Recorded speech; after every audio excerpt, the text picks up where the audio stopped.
President Joe Biden left a nation collectively shaking its head on Tuesday when he declared that he ended cancer as we know it, a remark that is even sadder when you consider that the 80-year-old president probably believes he has indeed ended cancer.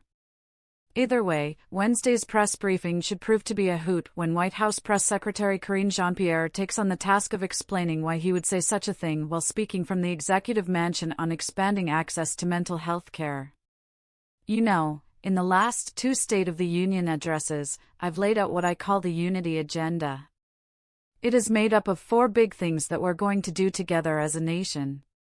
One of the things I'm always asked is, why Americans have sort of lost faith for a while on being able to do big things, the president said.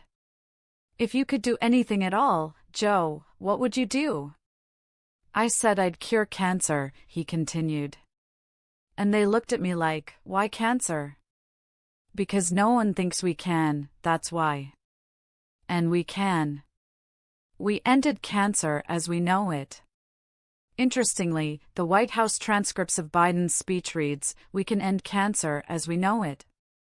For the record, a founding partner of Cavalry LLC and co-host of the Ruthless podcast noted in a tweet there were 609,360 cancer deaths in the U.S. last year, according to the American Cancer Society.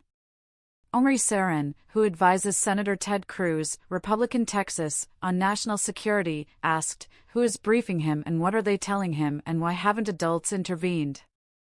Biden, whose son Beau Biden died from brain cancer in 2015, pledged to cure cancer while campaigning from his basement in 2020 and reignited the Cancer Moonshot program he headed up during the Obama administration last year after being installed as president. The online blowback to Biden's latest flub came hard and heavy, with social media users stressing how embarrassing this is becoming before the world.